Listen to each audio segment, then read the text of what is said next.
ప్రార్థన చేస్తున్నాను. ఎన్నో మాటలు ఎంతో మంది స్త్రీల గురించి మనం మాట్లాడుతున్నాం, వింటున్నాం కదా. గడిచిన కోవిడ్ నుంచి చెప్తున్నాను, దాదాపుగా చాలామంది ఒక 30-40 మంది స్త్రీల గురించి మనం ధ్యానించుకున్నాం. కోవిడ్ నుంచి ఎవ్రీ వెనస్డే ధ్యానించుకుంటున్నాం. నిజంగా అద్భుతమైన స్త్రీల గురించి, వారికి గుణాలు, మంచి గుణాలు. అందరికీ మంచి గుణాలు ఉండలేదు కదా, అందరికీ మంచి గుణాలు ఉండవు. చాలామంది కొన్ని చెడ్డ గుణాలు కూడా, వికెడ్ పీపుల్ కూడా, వికెడ్ ఉమెన్స్ కూడా ఉన్నారు. చాలామంది చెడ్డ దుష్ట మన స్త్రీలు కూడా ఉన్నారు. వారిని గురించి కూడా ధ్యానించుకోవడానికి ప్రభు మన కృప చూపించాడు. ఈరోజు నిజంగా ప్రభు మనతో సూటిగా మాట్లాడుతున్నాడు. ప్రతి బుధవారము నిజంగా అనేక మంది స్త్రీల గురించి, అనేకమైన స్త్రీలకు కావాల్సిన వర్తమానాలు ప్రభు మనకు అనుగ్రహిస్తున్నాడు. నేను ఈ వాక్యాన్ని ధ్యానిస్తున్నప్పుడు చాలాసార్లు స్త్రీలకు ఒకే ఒక మనసు ఉంటుంది. ఏదైనా ప్రాబ్లం వస్తే, ఏదైనా సమస్య వస్తే ఏం చేస్తారు వెంటనే? చెప్పండి, ఎవరైనా చెప్పగలరా? ఒక సమస్య వస్తే, ఒక ప్రాబ్లం గుండా వెళ్తున్నారంటే మొట్టమొదటిగా ఏమవుతుంది వారి జీవితాల్లో? ఏదైనా ప్రాబ్లం వచ్చిందనుకోండి, మీకు వెంటనే ఏం చేస్తాను? ఏడుస్తాం. హల్లెలూయా కదా, నిజమేనా? ఎంతమంది ఏడుస్తారు ప్రాబ్లమ్స్ వచ్చినప్పుడు, సమస్యలు వచ్చినప్పుడు? వెంటనే మన కన్నీళ్ళు గడగడగడ వచ్చేస్తాం కళ్ళలో నుంచి. ఎందుకంటే మనం బలహీనమైన ప్రజలం మనం. కాబట్టి మనకు ఏదైనా ప్రాబ్లం వస్తే చాలు మన కళ్ళలో నుంచి కన్నీరు కారుస్తాం. ప్రియదేవుని బిడ్డ, అయితే ప్రభు అంటున్నాడు ఈరోజు అంశం ఏంటో తెలుసా? Woman, why are you weeping? ఈరోజు అంశం ఏంటో తెలుసా? మీకు అందరికీ ఆశ్చర్యం కలిగి ఉండొచ్చు. Woman, why are you weeping? స్త్రీ, ఎందుకు ఏడుస్తున్నావు? ఈ మాట ఎవరన్నారు తెలుసా? స్త్రీ ఎందుకు ఏడుస్తున్నావు అన్న మాట ఎవరన్నారు తెలుసా? సాక్షాత్తు లోక రక్షకుడు యేసు ప్రభు వారు అన్నారు. హల్లెలూయా. చూడు, వాక్యంలో నుంచి చూద్దాం. చూడండి, యోహాను సువార్త 20వ అధ్యాయము 15వ వచనం. యోహాను సువార్త 20వ అధ్యాయం 15వ వచనం. యోహాను సువార్త 20వ అధ్యాయము 15వ వచనం చూడండి. చక్కటి మాట ఇక్కడ ప్రభు మనతోనే మాట్లాడుతున్నాడు.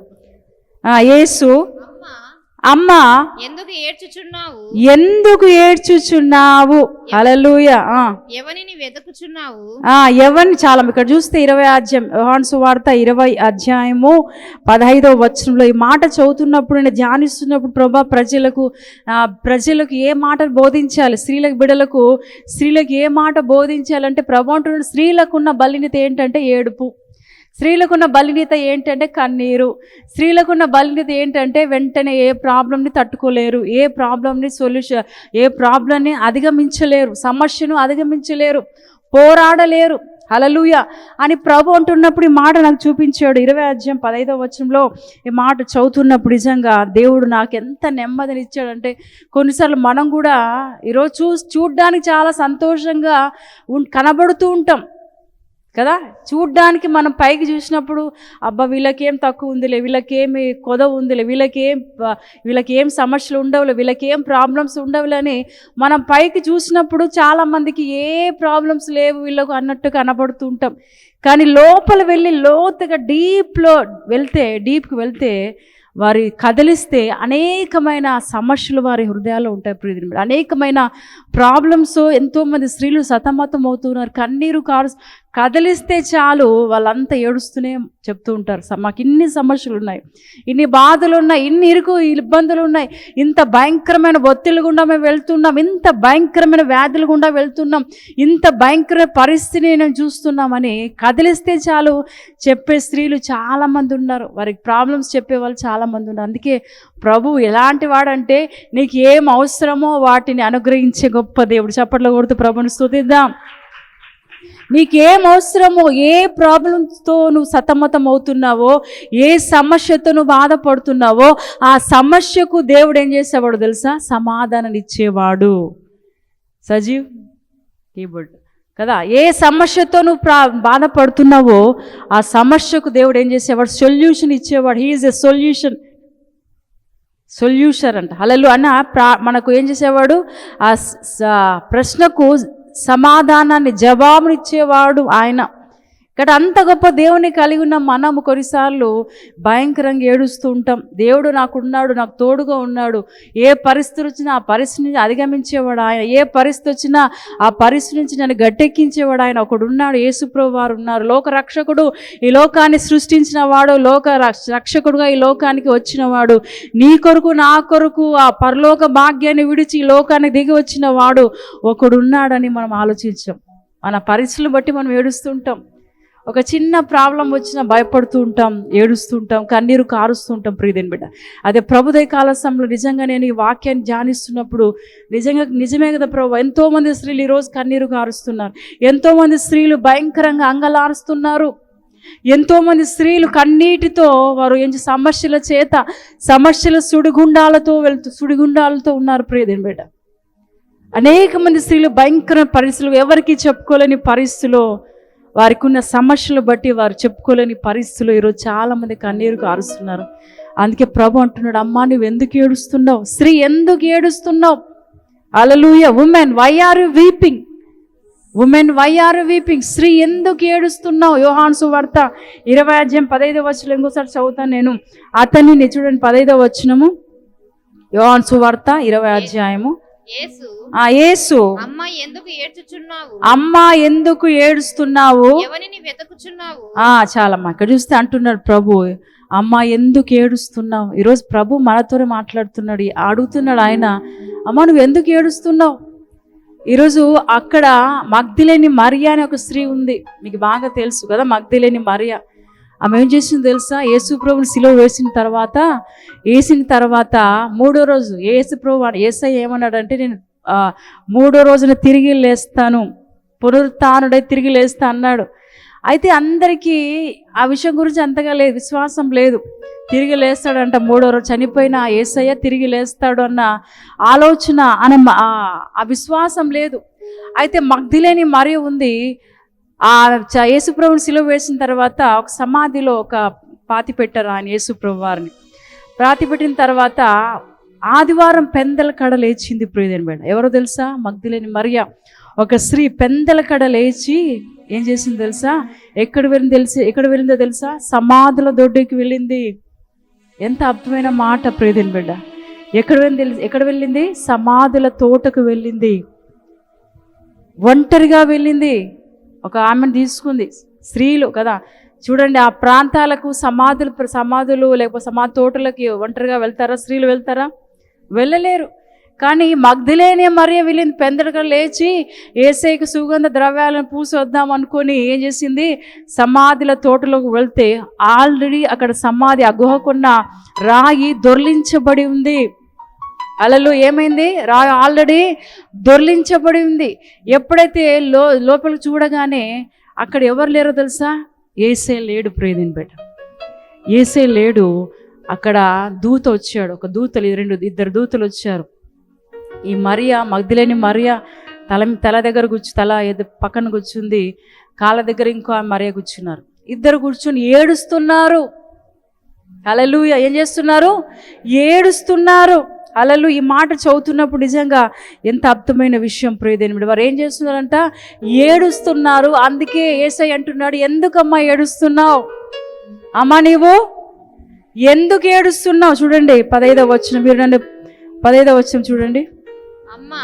అమ్మా ఎందుకు ఏడుస్తున్నావు? ఎవరిని వెతుకుచున్నావు అని ఆమెను అడగగా ఆమె ఆయన తోటమాలి అనుకొని అయ్యా నీవు ఆయనను మోసుకొని పోయిన ఎడల ఆయనను ఎక్కడ ఉంచితివో నాతో చెప్పుము, నేను ఆయనను ఎత్తుకొని పోదునని చెప్పెను. నిజంగా మాట చదువుతున్నప్పుడు వాళ్ళు ఏడుస్తున్నారు. యేసుప్రభు కనబడలేదు, ఎవరో ఎత్తుకుపోయినారని మరియ, మగ్దలేని మరియ ఏడుస్తుంది. ప్రియదేని బిడ్డ, ఎందుకు ఏడుస్తుంది తెలుసా? నా యేసయ్య, నన్ను రక్షించిన యేసయ్య ఇక్కడ కనబడడం లేదు. నన్ను నా పాపం నుంచి కడిగిన, నా పాపాన్ని క్షమించిన యేసయ్య కనబడడం లేదు అని ఆమె ఏడుస్తుంటే, ఇక్కడ అంటున్నాడు 13వ వచనం కూడా చూడండి ఒక మాట. 13వ వచనం, వారు అమ్మా, 11వ వచనం చూడండి, 11వ వచనం. అయితే మరియా సమాధి బయట నిలిచి ఏడ్చుచు ఉండెను. ఆ, ఆమె ఏడ్చుచు సమాధిలో వంగి చూడగా తెల్లని వస్త్రములు ధరించిన ఇద్దరు దేవదూతలు యేసు దేహం ఉంచబడిన స్థలములో తల వైపున ఒకరును కాళ్ళ వైపున ఒకరును కూర్చుండుట కనబడెను. అమ్మా ఎందుకు ఏడ్చుచున్నావని ఆమెను అడుగగా చక్కటి సమాధానం చెప్తా. అమ్మ ఎందుకు ఏడుస్తున్నావు? ఎవరు అడుగుతున్నావు తెలుసా? దైవ దూతలు ఏం చేస్తున్నా అడుగుతున్నారు. ఎందుకు ఏడుస్తున్నావు అమ్మా నువ్వు అన్నప్పుడు ఆమె అంటుంది, చూడండి, ఆమె నా ప్రభువును ఎవరో ఎత్తుకొని పోయిరి, ఆయనను ఎక్కడ ఉంచిరో నాకు తెలియలేదని చెప్పెను. హల్లెలూయా. ఎంత అద్భుతమైన మాట. ఇక్కడ మొట్టమొదటిగా దేవదూతలు కూడా అడుగుతున్నారు. ఈ మరియ ఏం చేస్తుంది తెలుసా? ఏడుస్తూ ఉంటే ఆ ఏడుపును చూసి దేవుడు, అమ్మ ఎందుకు ఏడుస్తున్నావు అన్నప్పుడు ఆ మరియ అంటుంది, అయ్యా నా యేసయ్యని ఎవరు ఎత్తుకుపోయారయ్యా, నా యేసయ్య కనబడం లేదు, ఆయన ఎవరు ఎత్తుకుని పోయారు. నిజంగా ఎంత అర్థమైన మాట చూడండి. 12వ వచనం, తెల్లని వస్త్రం ధరించిన ఇద్దరు దేవదూతలు యేసు దేహం ఉంచబడిన స్థలములో తల వైపున ఒకడును కాళ్ళ వైపున ఒకడును కూర్చుండుట కనబడను. వారు, అమ్మా ఎందుకు ఏడ్చుచున్నావని ఆమెను అడుగు, ఆమె నా ప్రభువును ఎవరో ఎత్తుకొని పోయిరి, నా ప్రభువును ఎవరు ఎత్తుకొని పోయిరి, ఆయన ఎక్కడ ఉంచిరో నాకు తెలియలేదని చెప్పిను. ఆమె ఈ మాట చెప్పి వెనుక తట్టు తిరిగి యేసు నిలిచి యూనుట చూచును గాని ఆయన యేసు అని గుర్తుపట్టలేదు. హల్లెలూయా, హల్లెలూయా. ఫస్ట్ దేవదూతలు అడుగుతున్నారు, అమ్మ ఎందుకు ఏడుస్తున్నారు అంటే వాళ్ళు అంటున్నారు, అయ్యా యేసుని ఎవరు ఎత్తిపోయారు అని. వెనక్కి తిరిగి చూడగానే అక్కడ యేసే ఉన్నాడు కానీ వారు గుర్తుపట్టలేరు. ఎవరో తోటమాలు ఎవరు అనుకొని వాళ్ళు ఏం చేశారంట, గుర్తుపట్టలేదు యేసేని. అప్పుడు అంటున్నాడు యేసయ్య, చూడండి 15వ వచనంలో,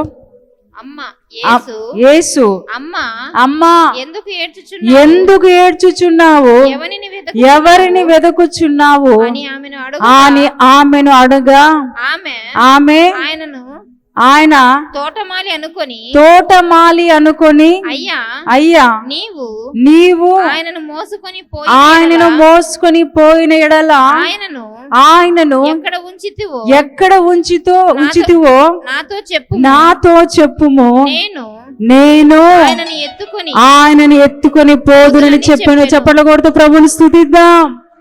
ఎంత అర్థమైన విశ్వాసము. నిజంగా యేసుప్రభు అన్నారు, అమ్మా ఎందుకు ఏడుస్తున్నావు? ఫస్ట్ దేవదూతలు అడుగుతున్నారు, వారు సమాధానం చెప్పారు. తర్వాత యేసుప్రభు వారు వెనక్కి తిరిగి చూడగానే ఎవరున్నారు అక్కడ? యేసే ఉన్నాడు. యేసే ఉన్నప్పుడు అమ్మా ఎందుకు ఏడుస్తున్నావు అని ఆయన అడిగినప్పుడు వాళ్ళు అంటున్నారు, అయ్యా తోటమాలు అనుకున్నారు, నువ్వు ఏమన్నా ఎత్తుకుపోయినావా యేసయ్యని? ఒకవేళ ఎత్తుకుపోయింటే చెప్పు, మేము తిరిగి ఆయనను మోసుకుని పోదుము. ఎంత అర్థమైన ఒక స్త్రీలుగా, ఒక బలహీన ఘట్టాలు ఉన్న వారు ఏమి చేయడానికి సిద్ధపడ్డారో తెలుసా? యేసు యొక్క దేహాన్ని తీసుకువెళ్ళడానికి, మోసుకుని వెళ్ళడానికి ఇష్టపడ్డారు. చప్పట్లు కొడుతూ ప్రభుని స్తుతిద్దాం. ఈరోజు నీకు అలాంటి బలం ఉందా? నీకు అలాంటి శక్తి ఉందా? ఈరోజు స్త్రీలు అంటే బలహీనమైన ఘట్టాలు. స్త్రీలు నేనేం నాకు ఏ పని చెప్పినా నా వల్ల కాదు, నేను చేయలేను, నాకు ఆ శక్తి లేదు, బలం లేదని కొన్నిసార్లు ఏం చేస్తుంటాం, చర్య రూపకంగా మనం చూస్తే మనకు రాదు, ఏం చేయలేను, ఎక్కడికి వెళ్ళలేను, ఏ పని చేయలేదు అని చెప్తుంటాం. ఇక్కడ మగ్దలేని మరియ ఏడుస్తుంది ప్రియదేని బిడ్డ. యేసు ప్రభు కనబడడం లేదు. ఆ సమాధి దగ్గర యేసే తల వైపున ఒక దూత, కాళ్ళ వైపున ఒక దూత కూర్చుని ఉన్నారు. వాటిని చూడగానే వారు ఏడుస్తున్నారు. నిజంగా ఏడుస్తుంటే అందుకే ప్రభు అంటున్నాడు, అమ్మా మీరు ఎందుకు ఏడుస్తున్నారు? ఎందుకు ఏడుస్తారంటే ప్రభు వాళ్ళు అంటున్నారు, అయ్యా తోటమాలు అనుకొని అయ్యా నా యేసని ఎవరో మోసుకొని వెళ్ళిపోయారయ్యా, ఒకవేళ నువ్వు తీసుకెళ్ళింటే యేసని పెట్టి నేను యేసయ్యను మోసుకుని వెళ్తాను. హల్లెలూయా. ఎంత అద్భుతమైన విశ్వాసం ప్రియదేని బిడ్డ. వాళ్ళు ఏడుస్తుంటే చూస్తుండే దేవుడు కాదు మన దేవుడు. నువ్వు కన్నీళ్ళు కారుస్తుంటే ఆయన చూస్తుండే దేవుడు కాదు ప్రియదేని బిడ్డ. నువ్వు బాధలో, ఎవరికి చెప్పుకోలేని పరిస్థితిలో, నీ హృదయం నిండా వేదనతో, కన్నీటితో ఒకవేళ ఉంటే ప్రభు నిన్ను దర్శించబోతున్నాడు. నీ కన్నీరు వృధాగా పోనిద్దు. దేవుని సన్నిధిలో కన్నీరు కార్చు ప్రియదేని బిడ్డ. దేవుని యొక్క సన్నిధి కొరకు నీ కన్నీరు కార్చే కానీ ఎవరిని కన్నీరు కార్చొద్దు. ఒకవేళ ఇలా సమస్యల చేతులు కన్నీరు కారుస్తుంటే ప్రభు నిన్ను ఏం చేయబోతున్నాడు తెలుసా? ఆ కన్నీటిని తుడిచివేయబోతున్నాడు. నీ అంగలార్పు నాట్యంగా మార్చబోతున్నాడు ఆయన. మన దేవుడు ఎలాంటి దేవుడు అంటే, నువ్వు ఏడుస్తున్నప్పుడు చాలాసార్లు మా స్త్రీలకు ఎలాంటి బలహీనత అంటే ఏడ్చే బలహీనత. ఏడుస్తూ ఉంటాం, ప్రతిదానికి, చిన్నదానికి పెద్దదానికి ఏడుస్తూ ఉంటాం, కళ్ళలో నుంచి కన్నీరు కారుస్తూ ఉంటాం. అయితే ప్రభు అంటున్నాడు, అమ్మా నువ్వు ఎందుకు ఏడుస్తున్నావు? స్త్రీ నువ్వెందుకు ఏడ్చుచున్నావు? Woman, why are you weeping, why are you crying? హల్లెలూయా. దేని వాక్యంలో చక్కటి మాట ఉంది, నన్ను బలపరచువానియందే నేను సమస్తము చేయగలను. హల్లెలూయా. నన్ను బలపరచువానియందే నేను సమస్తము చేయగలను. I can do all things possible with strength in me. హల్లెలూయా. నన్ను బలపరచువానియందు నేను సమస్తము చేయగలను ప్రభు అంటున్నాడు. ఈరోజు బలహీన పరిస్థితిలో ఉన్నావా? నీ కుటుంబాన్ని సరిగా దేవుని కొరకు కట్టలేని పరిస్థితిలో ఉన్నావా? ప్రియ సోదరి, ప్రభు అడుగుతున్నాడు, ప్రభు మాట్లాడుతున్నాడు. నీ కుటుంబాన్ని దేవుని కొరకు, నీ పిల్లల్ని, కుటుంబాన్ని దేవునిలో పెంచలేని స్థితిలో ఉన్నావా? ప్రభుని కన్నీరు తుడుస్తున్నాడు. కన్నీరు కారుస్తున్నా, నా పిల్లలు సరిగా లేరు, నా కుటుంబం సరిగా లేరు అని కన్నీరు కారుస్తున్నావేమో. అయితే ప్రభుని కన్నీటిని తుడిచి వేయబోతున్నా. ఆ రోజు మగ్దలేని మరియ ఆ సమాధుల తోటలో ఏం చేస్తుంది తెలుసా? కన్నీరు కారుస్తుంది. శిష్యులు యేసే దగ్గర అన్ని సంవత్సరాలు కదా, దాదాపు 3 సంవత్సరాలు యేసే దగ్గరే ఉన్నవారు, యేసేని వెంబడించిన శిష్యులు ఆ సమాధుల తోటలోకి రాలేదు. ప్రేదని బిడ్డ, యేసేని దగ్గరికి రాలేదు. కానీ ఒక స్త్రీ బలహీనురాలు ఏం చేసింది తెలుసా? ఆ సమాధుల తోటల దిక్కు వచ్చింది. ఎందుకంటే యేసే సుగంధ ద్రవ్యాలను పూద్దాము అని. ఎప్పుడైతే యేసే లేడని తెలుసుకుందో, యేసయ్య లేడని తెలుసుకున్నారో చాలా ఏడ్చారు. ప్రేదని బిడ్డ, అప్పుడు అంటున్నాడు యేసయ్య, అమ్మ ఎందుకు ఏడుస్తున్నావు? హల్లెలూయా. ఎందుకు ఏడుస్తున్నావు? ఈరోజు ఈ పరిస్థితిని బట్టి నువ్వు ఏడుస్తుంటే ప్రభు అంటున్నాడు నువ్వు ఏడవద్దు. హల్లెలూయా. ప్రభు అంటున్నాడు నువ్వు ఏడవద్దు. హల్లెలూయా. ఈరోజు దేవుని స్త్రీలుగా మనం ఎలాంటి ధైర్యంతో ఉండాలో తెలుసా? ప్రతి దాన్ని బట్టి మనం బాధపడిన అవసరం లేదు, ప్రతి దాన్ని బట్టి కృంగిపోవడం అవసరం లేదు, ప్రతి దాన్ని బట్టి కన్నీరు కార్చడం అవసరం లేదు. ప్రేదని బిడ్డ, ఎందుకంటే దేవుని బిడ్డగా నిన్ను దేవుడు ఎన్నుకున్నాడు. దేవుని వ్యక్తిగా, దేవుని యొక్క బిడ్డగా నిన్ను ఏర్పరచుకున్నాడు. ఆయన నిన్ను ఎన్నుకున్నాడు. తల్లి గర్భంలో పిండంగా రూపమైన మునిపై నిన్ను ఏం చేశాడు? ఆయన ఎన్నుకున్నాడు. జనములకు ప్రవక్తినిగా నిన్ను చేయబోతున్నాడు ఆయన. హల్లెలూయా. జనములకు ఏం చేయబోతున్నాడు? ప్రవక్తినిగా చేయబోతున్నాడు. దెబోరా గురించి ఎంతమంది తెలుసు? దెబోరా ఎలాంటి స్త్రీ? ప్రవక్త. She is a prophetess. ఆమె ఎవరు? ప్రవక్తిని. ఎంత అద్భుతమైన కృపను దేవుడు ఇచ్చాడంటే ఆమెకు అనేక మంది ఆమె దగ్గరకు వచ్చేవారు. ప్రేదని బిడ్డ, అనేక మంది తీర్పు కోసం వారు పడుతున్న, లేకపోతే వారు కొంతమంది గొడవలు పడుతుంటే వారి మధ్యలో సమాధానాన్ని ఇవ్వడానికి, ఒక సరైన జవాబును, సరైన తీర్పుని ఇవ్వడానికి ఒక స్త్రీని దేవుడు ఎన్నుకున్నాడు. ఆ సరళ వృక్షం కింద ఆమె ఏం చేసేది? తీర్పు తీర్చేది. ఒక స్త్రీ, ఒక లేడీ ఏం చేస్తుంది తెలుసా? ఇజ్రాయెల్ ప్రజలకు తీర్పు తీర్చేది, జడ్జిమెంట్ చేసేది. హల్లెలూయా. ఎంత అద్భుతమైన విషయం. హల్లెలూయా. నిజంగా దెబోరా ఎలాంటి వ్యక్తి అంటే అద్భుతమైన స్త్రీ. ప్రేదని బిడ్డ, ఒక ప్రవక్తిని ఆమె. దేవుడు ఆమెను ఎన్నుకున్నాడు, ఏర్పరచుకున్నాడు. ఒక న్యాయాధిపతిగా ఆమెను చేశాడు. పరిశుద్ధ గ్రంథంలో ఎవరు లేరు స్త్రీలు న్యాయాధిపతి, కానీ దేవుడు ఆమెకు అలాంటి అద్భుతమైన కృపను ఇచ్చాడు. దానికి కారణం ఏంటో తెలుసా? దేవుని సన్నిధిలో ఆమె ఏం చేసేది? మొరపెట్టేది, దేవుని సన్నిధిని పొందుకునేది, దేవుని ఆత్మచేత నింపబడిన ఆమె. అందుకే అనేకులకు ఒక మంచి జడ్జిమెంట్, తీర్పు తీర్చే వ్యక్తిగా ఆమెను చేశాడు. ప్రియదేని బిడ్డ, ఈరోజు ప్రియ దేవుని బిడ్డ, ప్రియ సోదరి, ప్రభు ఈరోజు మనతో మాట్లాడుతున్నాడు. నువ్వెందుకు ఏడుస్తున్నావు? అని చిన్న చిన్న దానిలోకి ఏడవద్దు దయచేసి. చిన్న వాటి కొరకు మనం వాటి కొరకు బాధపడద్దు. చిన్న విషయాల కోసం ఏడవద్దు. ఎందుకు నాకు ఇట్లా చేశాను? నా భర్త ఎందుకు ఇట్లున్నాడు? నన్ను ఎందుకు పట్టించుకోవడం లేదు? నా కుటుంబాన్ని ఎందుకు పట్టించుకోవడం లేదు నా భర్త? అయ్యా, నా భర్తను మార్చండి అయ్యా అని నువ్వు కన్నీటితో ఏడుస్తూ బాధపడుతున్నావేమో, నీ ప్రార్థన దేవుడు ఏం చేశాడో తెలుసా? ధూపంలాగా ఆయన దగ్గరికి వెళ్ళింది. చప్పట్లు కొడుతూ ప్రభుని స్తుతిద్దాం. నువ్వు చేసే ప్రార్థన ఒక ధూపంలాగా ఆయన ప్రభు దగ్గరికి వెళ్ళింది, ప్రభు సన్నిధికి వెళ్ళింది. కాబట్టి ఆయన సన్నిధికి వెళ్ళిన ప్రార్థన ఖచ్చితంగా నీ జీవితంలో గొప్ప కార్యం జరిగిస్తుంది. నీ భర్తను మారుస్తాడు దేవుడు. ఒకవేళ నీ భార్య సరిగా లేదేమో, నీ భార్యను మారుస్తాడు దేవుడు. ఒకవేళ నీ పిల్లలు సరిగా లేరేమో, నీ పిల్లల్ని మార్చబోతున్నాడు ఆయన. ఎందుకంటే నీ కన్నీటిలో అంత శక్తి ఉంది ప్రేదేని బిడ్డ. నువ్వు చేసే కన్నీటి ప్రార్థన దేవుడు ఖచ్చితంగా వాటికి జవాబు ఇచ్చే దేవుడు ప్రేదేని. ఈరోజు చాలామంది స్త్రీలు కన్నీరు కారుస్తున్నారు. దేవుని సన్నిధికి వస్తున్న బిడ్డలు, విశ్వాసులుగా పిలుపడుతున్న బిడ్డలు అనేక మంది అడుగుతున్నాక మా గురించి ప్రార్థన చేయండి. కన్నీటితో వారు ఫోన్ కాల్ చేస్తున్నారు, మా గురించి ప్రార్థన చేయండి. మా కుటుంబం సరిగా లేదు, పడిపోయిన పరిస్థితిలో ఉంది, మా కుటుంబంలో సమాధానం లేదు, మా కుటుంబంలో శాంతి లేదు, మా కుటుంబంలో నెమ్మది లేదు, మా కుటుంబంలో ఏ ఆశీర్వాదం లేకుండా ఉన్నామా, మా గురించి ప్రార్థన చేయండి సిస్టర్ అని ఎంతోమంది ప్రార్థన అవసరాలు కోరున్నారు ప్రతిమంట. అలాంటప్పుడు నేను చెప్పేది ఏంటో తెలుసా? అలాంటి పరిస్థితిలో నేనేం చేసేది తెలుసా? నువ్వేం భయపడు, దేవుడు నీ పక్షాన ఉన్నాడు. హల్లెలూయా. దేవుడు నీ పక్షాన ఉన్నాడు. యుద్ధము నువ్వు కాదు చేసేది, ఆయనే. హల్లెలూయా. మన పక్షాన నిలబడి యుద్ధం చేసేది ఆయన మాత్రమే. కేవలం నువ్వు నిలిచిండి చూసి యెహోవా చేసే గొప్ప కార్యాలు, కేవలం నిలిచిండి చూసి దేవుడు చేసే గొప్ప కార్యాలు ప్రియమైన బిడ్డ అని చెప్పినప్పుడు నిజంగా వారికి ధైర్యం వచ్చి నిజంగా తర్వాత మరీ చేస్తారు. నిజంగా మీ ప్రార్థన విన్నాడు, నేను చేశాను ప్రార్థన, నా జీవితాన్ని మార్చాడు ఆయన, నా భర్తను మార్చాడు సిస్టర్ అని వారు సాక్ష్యాలు చెప్తున్నారు ప్రియమైన బిడ్డ.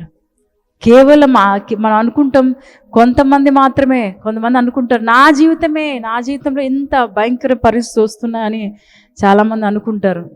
చూడడానికి చాలామంది బాగున్నారు, వారికి ఏం లేవు సమస్యలు, వారికి ఏ ఇబ్బంది లేవు, సంతోషంగా ఉన్నారు, వారు నాకెందుకు ఇచ్చారని ఎన్నోసార్లు మనము ఏం చేస్తుంటాం, బాధపడుతూ ఉంటాం ఇతరులను చూసి. అయితే ప్రభువుకు అందరికీ సమస్యలు ఉంటాయి. ఈ లోకంలో పుట్టిన ప్రతి వ్యక్తికి సమస్యలు ఉంటాయి. హల్లెలూయా. ఒక వ్యక్తి అద్భుతమైన వ్యక్తిగా, లేకపోతే అద్భుతమైన స్త్రీగా నువ్వు బయటికి రావాలంటే నువ్వు సమస్యలు గుండా వెళ్ళాల్సిందే. నువ్వు శ్రమల గుండా వెళ్తేనే తప్ప నీకు జవాబు దొరకదు. నువ్వు శ్రమల శోధనల గుండా వెళ్తేనే తప్ప నీకు అద్భుతమైన ఆశీర్వాదం ఉండదు, అద్భుతమైన దీవెనలు దొరకవు. ఆ శ్రమల టెస్ట్ గుండా ఎప్పుడైతే వెళ్తావో నువ్వు ఎట్లా ఉంటావు? శుద్ధ సువర్ణముగా మారుతావు. చప్పట్లు కొడుతూ ప్రభుని స్తుతిద్దాం. శుద్ధ సువర్ణంగా మారాలంటే బంగారు ఒక చక్కగా ఒక ఆభరణము లేకపోతే మంచిగా కావాలంటే ఏం చేస్తారు? గోల్డ్ స్మిత్ ఏం చేస్తారు? అగ్నిలో కొలుమిలో వేస్తారు, అది కాలుస్తారు, దాంట్లో ఉన్న ఆ మట్టిని అంత మస్టునంతా తీసివేస్తారు. అది తీసుకొని ఏం చేస్తారు? ఒక మంచి ఆ బంగారం తీసుకుని ఏం చేస్తారు? ఆభరణాలు తయారు చేస్తే అప్పుడు మనం వాటిని ఏం చేస్తాం? ధరించుకుంటాం. ఆ మస్టు పోతే తప్ప నువ్వు ధరించుకో ఆభరణాలని. అదేవిధంగా ఆ శోధనల గుండా నువ్వు వెళ్తేనే తప్ప నీవు దేవుని కొరకు నిలబడలేవు ప్రియదేని బిడ్డ. ఆ శోధనల గుండా, శ్రమల గుండా వెళ్తేనే తప్ప దేవుడు నిన్ను హెచ్చించడు, నీవు అనేకులకు ఆశీర్వాదకరంగా ఉండవు. ఆ శోధనలు రావాలనే దేవుడు కొన్నిసార్లు దేవుడు టెస్ట్ చేయాలనేది కొన్ని శోధనలు పెడుతూ ఉంటాడు, పరీక్ష చేస్తూ ఉంటాడు ప్రియదేని బిడ్డ. ఆ పరీక్షలు ఎప్పుడైతే నువ్వు ఉత్తీర్ణత అవుతావో, పాస్ అవుతావో, దేవుడు అద్భుతమైన ఆశీర్వాదాలు నీ కొరకు ఆయన దాచి ఉంచి ఉన్నాడు. హల్లెలూయా. నీ కొరకు అద్భుతమైన దీవెనలు ఆయన ఏం చేసి ఉన్నాడు? దాచి ఉంచి ఉన్నాడు. బహుమానాలకు అవసరం, అందరికి కావాలి కదా, బహుమానాలు కావాలని ఏవో చేస్తుంటాం. హల్లెలూయా. బహుమానాలు కావాలని ఎంతో ప్రయాసపడుతుంటారు. లోకంలో వారు చూస్తే ఆ ప్రైజు లేకపోతే కిరీటాలు కావాలని ఎంతో చిన్నప్పటి నుంచి వాళ్ళకి ట్రైనింగ్ చేస్తూ ఉంటారు. మీకు తెలుసు, మిస్ యూనివర్స్, మిస్ ఇండియా లేకపోతే వీటన్నిటి చూస్తే వీళ్ళు చిన్నప్పటి నుంచి, పుట్టిన తర్వాత పిల్లలు ఉంటారు కదా, అప్పటి నుంచి వాళ్ళకి ట్రైనింగ్ చేస్తూ ఉంటారు ప్రియదేని బిడ్డ. ఎందుకంటే వారు పెద్ద అయిన తర్వాత వారు ఏం కావాలి? Miss universe, miss India. ఎందుకంటే కిరీటాలు కావాలి, కిరీటాలు సంపాదించుకోవాలి, ఆ బహుమానాలు సంపాదించుకోవాలని పుట్టినప్పటి నుంచి వారికి ట్రైనింగ్ ఇస్తూ ఉంటారు. హల్లెలూయా. ఎందుకు? ఒకరోజు ఖచ్చితంగా నాకు బహుమానం వస్తుంది, ఖచ్చితంగా ఒకరోజు నాకు కిరీటం దొరుకుతుంది. ఈరోజు ప్రియదేని లోకానుసరమైన కిరీటం కొరకే అంత తాపత్రయపడితే, ఈ లోక సంబంధమైన కిరీటం కోసమే, ఈ లోక సంబంధమైన బహుమానాల కోసమే నువ్వు అంత తాపత్రయపడితే ఆ పరలోక సంబంధమైన ఆ నిత్య రాజ్యంలో దేవుడు మన కిరీటాలు సిద్ధపరుస్తున్నాడు. ప్రియదేని బిడ్డ, నువ్వు ఎంత తాపత్రయపడాలో, ఎంత నువ్వు కష్టపడాలో ఒకసారి ఆలోచించు. ఈ లోక సంబంధమైన కిరీటాలు సంపాదించుకోవడానికే నువ్వు అంతా కష్టపడితే అది ఒక్క సంవత్సరం ఉంటుంది. కిరీటాలు మిస్ యూనివర్స్ కిరీటాలు ఇస్తారు. అది ఎన్ని సంవత్సరాలు అంటే ఒకే ఒక సంవత్సరమే. నెక్స్ట్ ఇయర్ మళ్ళీ వేరే వాళ్ళకి వెళ్ళి పెడతారు. తీసి ఆమె తల మీద ఉన్న కిరీటం తీసి ఇంకో మిస్ యూనివర్స్ మీద పెడతారు. అంటే ఒక సంవత్సరం మాత్రమే. హల్లెలూయా. అయితే ప్రభు అంటున్నాడు, శాశ్వతమైన కిరీటాలను పొందుకోవాలి. ఈరోజు ప్రియ సోదరి, శాశ్వతమైన బహుమానాలను పొందుకోవాలి.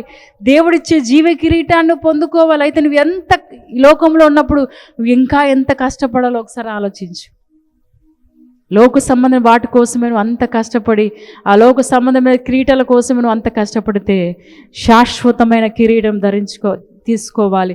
శాశ్వతమైన బహుమానాలు సంపాదించుకోవాలంటే నువ్వు ఎంత కష్టపడాలో ఒకసారి పరీక్షించుకో ప్రియదేని బిడ్డ. అదే కాలశంలో ప్రభు నిజంగా మనందరితో మాట్లాడుతున్నాడు. ప్రియది, ఎన్నోసార్లు కన్నీరు గారుస్తున్నాం. నా జీవితంలో కూడా ఎన్నోసార్లు కన్నీరు గార్చాను. దేవుని మందిరం కట్టేటప్పుడు ఎన్నోసార్లు ఎంతో అవసరం ఉంది ఆర్థికంగా. అది ఎన్నోసార్లు దేవుని సార్లు కన్నీరు కార్చి ఎవరికి చెప్పేదాన్ని కాదు. నేను నిజంగా చెప్తున్నాను, ఎవరికి ఆ పరిస్థితులు ఉన్న ఆర్థిక ఇబ్బందుల గురించి చెప్పేవారికి కాదు. కానీ దేవుని సార్లు ఎప్పుడైతే కన్నీరు కారుస్తూ వచ్చానో, దేవుని సార్లు మొరపెడుతూ వచ్చాను, నిజంగా దేవుడు ఎలాంటి కార్యం చేశాడంటే నా మొరను దేవుడు ఆలకించాడు. హల్లెలూయా. నా ప్రార్థన ఆలకించాడు.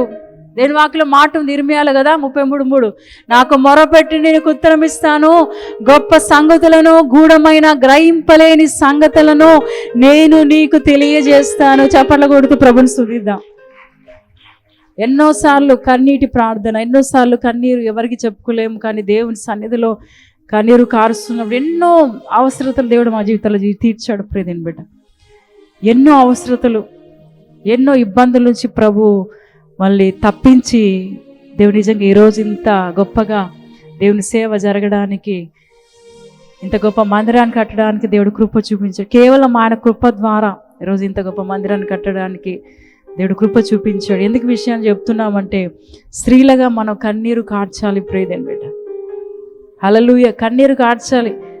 ఇక్కడ ప్రభు దేనికోసము కన్నీరు కార్చొద్దు కదా. ఇక్కడ ఆ స్త్రీ మగ్దలేని మరియతో అంటున్నాడు, నువ్వు ఏడవద్దమ్మా, నువ్వు కన్నీరు కార్చడం వల్ల దేవునికి అది ఇష్టం లేదు. కన్నీరు కారుస్తుంటే దేవునికి ఇష్టం లేదు అది.